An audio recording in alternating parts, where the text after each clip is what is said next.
السلام علیکم ورحمۃ اللہ وبرکاتہ۔ الحمدللہ، قرآن مجید کی روشنی سے ہمارے دل منور ہوتے ہیں اور ہماری زندگیوں کو سکون ملتا ہے۔ ہم آپ کو خوش آمدید کہتے ہیں اس بابرکت سلسلے میں، جہاں ہم تلاوت قرآن پاک اور خاص طور پر سورۃ النساء کے مضامین پر روشنی ڈالیں گے۔ سورۃ النساء قرآن پاک کی ایک نہایت اہم سورت ہے، جس میں خواتین کے حقوق، معاشرتی انصاف، وراثت کے اصول اور عدل و انصاف کے احکام بیان کیے گئے ہیں۔ یہ سورت ہمیں نہ صرف عبادت کی طرف رہنمائی دیتی ہے، بلکہ ایک عدل و انصاف پر مبنی معاشرہ قائم کرنے کا مکمل نظام بھی عطا کرتی ہے۔ قرآن کریم کا ہر لفظ ہمارے لیے ہدایت ہے، اور سورۃ النساء ہمیں یاد دلاتی ہے کہ ہم اپنی زندگیوں کو قرآن و سنت کے مطابق ڈھالیں۔ ہمارا مقصد یہ ہے کہ ہم قرآن پاک کی خوبصورت تلاوت سنیں، اس کا ترجمہ اور تفسیر سمجھیں، اور پھر ان تعلیمات کو اپنی عملی زندگی میں نافذ کریں۔ لہٰذا آئیے دل کی گہرائیوں سے قرآن پاک کی ان آیتوں کو سنیں، سمجھیں اور اپنی زندگیوں کو قرآن کی روشنی سے روشن کریں۔ اللہ تعالی ہمیں قرآن سے محبت کرنے والا، اس کو پڑھنے والا اور اس پر عمل کرنے والا بنائے، آمین۔ النساء، زمانہ نزول اور اجزاء مضمون۔ یہ سورت متعدد خطبوں پر مشتمل ہے، جو غالباً 3 ہجری کے اواخر سے لے کر 4 ہجری کے اواخر یا 5 ہجری کے اوائل تک مختلف اوقات میں نازل ہوئے ہیں۔ اگرچہ یہ تعین کرنا مشکل ہے کہ کس مقام سے کس مقام تک کی آیات ایک سلسلہ تقریر میں نازل ہوئی تھی اور ان کا ٹھیک زمانہ نزول کیا ہے، لیکن بعض احکام اور واقعات کی طرف بعض اشارے ایسے ہیں جن کے نزول کی تاریخیں ہمیں روایات سے معلوم ہو جاتی ہیں۔ اس لیے ان کی مدد سے ہم ان مختلف تقریروں کی ایک سرسری سی حد بندی کر سکتے ہیں جن میں یہ احکام اور یہ اشارے واقع ہوئے ہیں۔ مثلا ہمیں معلوم ہے کہ وراثت کی تقسیم اور یتیموں کے حقوق کے متعلق ہدایات جنگ احد کے بعد نازل ہوئی تھیں، جبکہ مسلمانوں کے 70 آدمی شہید ہو گئے تھے، اور مدینے کی چھوٹی سی بستی میں اس حادثے کی وجہ سے بہت سے گھروں میں یہ سوال پیدا ہو گیا تھا کہ شہداء کی میراث کس طرح تقسیم کی جائے، اور جو یتیم بچے انہوں نے چھوڑے ہیں ان کے مفاد کا تحفظ کیسے ہو۔ اس بنا پر ہم قیاس کر سکتے ہیں کہ ابتدائی 4 رکوع اور 5ویں رکوع کی پہلی 3 آیتیں اسی زمانے میں نازل ہوئی ہوں گی۔ روایات میں صلاۃ خوف یعنی عین حالت جنگ میں نماز پڑھنے کا ذکر ہمیں غزوہ ذات الرقاع میں ملتا ہے، جو 4 ہجری میں ہوا۔ اس لیے قیاس کیا جا سکتا ہے کہ اسی کے لگ بھگ زمانے میں وہ خطبہ نازل ہوا ہوگا جس میں اس نماز کی ترکیب بیان کی گئی ہے۔ مدینے سے بنی نذیر کا اخراج ربیع الاول 4 ہجری میں ہوا، اس لیے غالب گمان یہ ہے کہ وہ خطبہ اس سے پہلے قریبی زمانے ہی میں نازل ہوا ہوگا، جس میں یہودیوں کو آخری تنبیہ کی گئی ہے کہ ایمان لے آؤ قبل اس کے کہ ہم چہرے بگاڑ کر پیچھے پھیر دیں۔ پانی نہ ملنے کی وجہ سے تیمم کی اجازت غزوہ بنی المصطلق کے موقع پر دی گئی تھی، جو 5 ہجری میں ہوا، اس لیے وہ خطبہ جس میں تیمم کا ذکر ہے اسی سے متصل عہد کا سمجھنا چاہیے۔ شان نزول اور مباحث۔ اس طرح بحیثیت مجموعی سورہ کا زمانہ نزول معلوم ہو جانے کے بعد ہمیں اس زمانے کی تاریخ پر ایک نظر ڈال لینی چاہیے تاکہ سورہ کے مضامین سمجھنے میں اس سے مدد لی جا سکے۔ نبی صلی اللہ علیہ وسلم کے سامنے اس وقت جو کام تھا اسے 3 بڑے بڑے شعبوں پر تقسیم کیا جا سکتا ہے۔ ایک اس نئی منظم اسلامی سوسائٹی کا نشو و نما جس کی بنا ہجرت کے ساتھ ہی مدینہ طیبہ اور اس کے اطراف و جوانب میں پڑ چکی تھی، اور جس میں جاہلیت کے پرانے طریقوں کو مٹا کر اخلاق، تمدن، معاشرت، معیشت اور تدبیر مملکت کے نئے اصول رائج کیے جا رہے تھے۔ دوسرے اس کشمکش کا مقابلہ جو مشرکین عرب، یہودی قبائل اور منافقین کی مخالف اصلاح طاقتوں کے ساتھ پوری شدت سے جاری تھی۔ تیسرے اسلام کی دعوت کو ان مزاحم طاقتوں کے علی الرغم پھیلانا اور مزید دلوں اور دماغوں کو مسخر کرنا۔ اللہ تعالیٰ کی جانب سے اس موقع پر جتنے خطبے نازل کیے گئے وہ سب انہی 3 شعبوں سے متعلق ہیں۔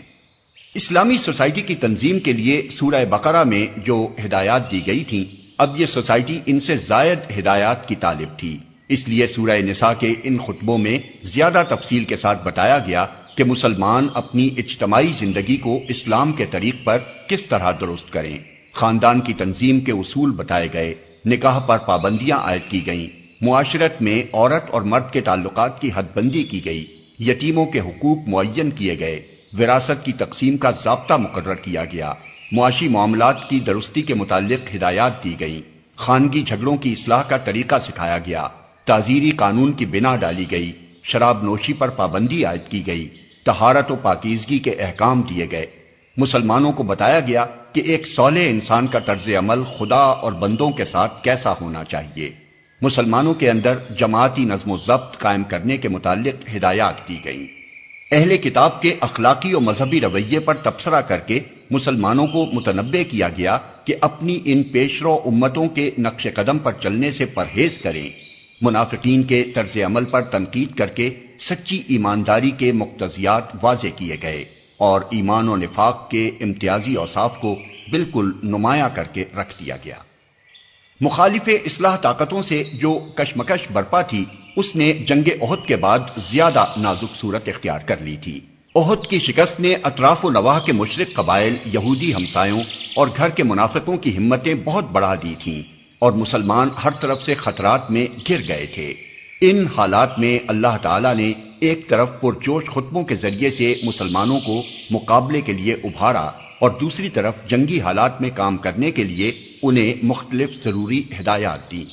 مدینے میں منافق اور ضعیف الایمان لوگ ہر قسم کی خوفناک خبریں اڑا کر بدحواسی پھیلانے کی کوشش کر رہے تھے۔ حکم دیا گیا کہ ہر ایسی خبر ذمہ دار لوگوں تک پہنچائی جائے اور جب تک وہ کسی خبر کی تحقیق نہ کر لیں اس کی اشاعت کو روکا جائے۔ مسلمانوں کو بار بار غزوات اور سریوں میں جانا پڑتا تھا اور اکثر ایسے راستوں سے گزرنا ہوتا تھا جہاں پانی فراہم نہ ہو سکتا تھا۔ اجازت دی گئی کہ پانی نہ ملے تو غسل اور وضو دونوں کی بجائے تیمم کر لیا جائے۔ نیز ایسے حالات میں نماز مختصر کرنے کی بھی اجازت دے دی گئی اور جہاں خطرہ سر پر ہو وہاں صلاۃ خوف ادا کرنے کا طریقہ بتایا گیا۔ عرب کے مختلف علاقوں میں جو مسلمان کافر قبیلوں کے درمیان منتشر تھے اور بسا اوقات جنگ کی لپیٹ میں بھی آ جاتے تھے، ان کا معاملہ مسلمانوں کے لیے سخت پریشان کن تھا۔ اس مسئلے میں ایک طرف اسلامی جماعت کو تفصیلی ہدایات دی گئیں اور دوسری طرف ان مسلمانوں کو بھی ہجرت پر ابھارا گیا تاکہ وہ ہر طرف سے سمٹ کر دارالاسلام میں آ جائیں۔ یہودیوں میں سے بنی نذیر کا رویہ خصوصیت کے ساتھ نہایت معاندانہ ہو گیا تھا اور وہ معاہدات کی صریح خلاف ورزی کر کے کھلم کھلا دشمنان اسلام کا ساتھ دے رہے تھے اور خود مدینے میں محمد صلی اللہ علیہ وسلم اور آپ کی جماعت کے خلاف سازشوں کے جال بچھا رہے تھے۔ ان کی اس روش پر سخت گرفت کی گئی اور انہیں صاف الفاظ میں آخری تنبیہ کر دی گئی۔ اس کے بعد ہی مدینے سے ان کا اخراج عمل میں آیا۔ منافقین کے مختلف گروہ مختلف طرز عمل رکھتے تھے اور مسلمانوں کے لیے یہ فیصلہ کرنا مشکل تھا کہ کس قسم کے منافقوں سے کیا معاملہ کریں۔ ان سب کو الگ الگ طبقوں میں تقسیم کر کے ہر طبقے کے منافقوں کے متعلق بتا دیا گیا کہ ان کے ساتھ یہ برتاؤ ہونا چاہیے۔ غیر جانبدار معاہد قبائل کے ساتھ جو رویہ مسلمانوں کا ہونا چاہیے تھا اس کو بھی واضح کیا گیا۔ سب سے زیادہ اہم چیز یہ تھی کہ مسلمان کا اپنا کیریکٹر بے داغ ہو، کیونکہ اس کشمکش میں یہ مٹھی بھر جماعت اگر جیت سکتی تھی تو اپنے اخلاق فاضلہ ہی کے زور سے جیت سکتی تھی۔ اس لیے مسلمانوں کو بلند ترین اخلاقیات کی تعلیم دی گئی اور جو کمزوری بھی ان کی جماعت میں ظاہر ہوئی اس پر سخت گرفت کی گئی۔ دعوت و تبلیغ کا پہلو بھی اس سورہ میں چھوٹنے نہیں پایا ہے۔ جاہلیت کے مقابلے میں اسلام جس اخلاقی اور تمدنی اصلاح کی طرف دنیا کو بلا رہا تھا اس کی توضیح کرنے کے علاوہ یہودیوں، عیسائیوں اور مشرکین تینوں گروہوں کے غلط مذہبی تصورات اور غلط اخلاق و اعمال پر اس سورہ میں تنقید کر کے ان کو دین حق کی طرف دعوت دی گئی ہے۔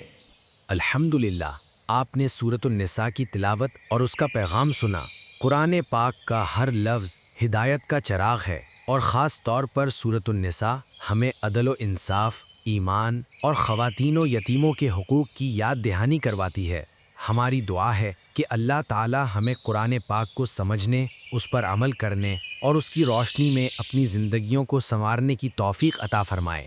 آئیے ہم سب یہ عہد کریں کہ قرآن صرف سننے کے لیے نہیں بلکہ عمل کرنے کے لیے ہے۔